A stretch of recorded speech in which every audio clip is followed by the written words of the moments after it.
కాంగ్రెస్. జై కాంగ్రెస్.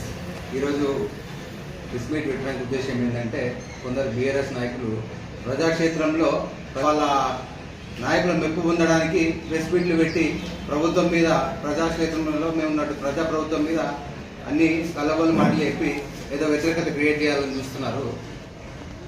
వాళ్ళకి చిత్తశుద్ధి ఉంటే మేము కాంగ్రెస్ ప్రభుత్వం అనేది ప్రజల కోసం ఉన్నటువంటి ప్రభుత్వం.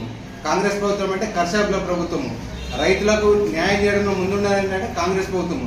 ఇదివరకు చూసుకుంటే కూడా వైఎస్ రాజశేఖర రెడ్డి గారు ఒకేసారి రుణమాఫీ చేసినటువంటి చరిత్ర పార్టీ కాంగ్రెస్ పార్టీ. మీరు గత ప్రభుత్వం ఉన్నాడు ఒక్కసారి రుణమాఫీ చేస్తా అని చెప్పి చేసిరా?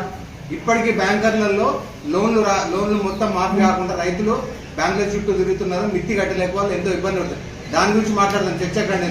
దమ్ము ఉంటే రండి, ఇదే దుద్దడి చౌరస్తాలో మనం చర్చకు పెడదాం. బీఆర్ఎస్ నాయకులు ఖబర్దార్. కాంగ్రెస్ ప్రభుత్వం వచ్చి 4 నెలలు అవుతుంది. మేము ఒకటే చెప్పిన మాట ప్రకారము ఆగస్టు 15 వరకు వెయిట్ చేయండి.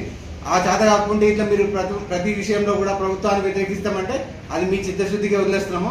చిత్తశుద్ధి ఉన్న నాయకుడు అంటే నిన్న వర్షం పడుతున్న సమయంలో కూడా రైతులు అకాల వర్షాలు వస్తున్నాయని చెప్పేసి నిన్న వెళ్ళి సమీక్ష చేసిండు, రైతు సమీక్ష చేసిండు. ఏ విధంగా ఉంది వడగల ప్రభుత్వం ఉందా మీది? సబ్సిడీ ఆపేసి మీరు రైతులకి రుణమాఫీ చేయకుండా మాట్లాడుతున్నారు. ప్రాజెక్టులు కట్టి దాన్ని దొల్ల ప్రాజెక్టులు కట్టి రైతులకు సాగునీరు అందకుండా చేసిన ప్రభుత్వం ఇది. ఈ రోజు మీరు ప్రభుత్వం మీద మాట్లాడుతున్నారా? ఖబర్దార్. మీద మెప్పు ఉందాలనుకుని మెప్పు ఉందండి, కానీ మా ప్రభుత్వం మీదకి వస్తే మాత్రం జోరు గుగ్గులని ప్రతి ఒక్క కార్యకర్త, కాంగ్రెస్ కార్యకర్త రేపు రేవంత్ రెడ్డి లాగే మీ మీద విరుచుకుపడే రోజులు వస్తున్నాయి. ఖబర్దార్. కాంగ్రెస్ అంటే ఏంటనుకున్నారు మీరు? ఈరోజు మీరు ఏది చెప్పినా వినే పరిస్థితి లేరు. ఆగస్టు 15 డెడ్ లైన్ పెట్టిన మా రేవంత్ రెడ్డి గారు చేసి చూపిస్తాం. ఇది ప్రజా ప్రభుత్వం, రైతు ప్రభుత్వం. జై కాంగ్రెస్. జై కాంగ్రెస్. MFSN ఛానల్కు లైక్ చేయండి, షేర్ చేయండి, సబ్స్క్రైబ్ చేయండి.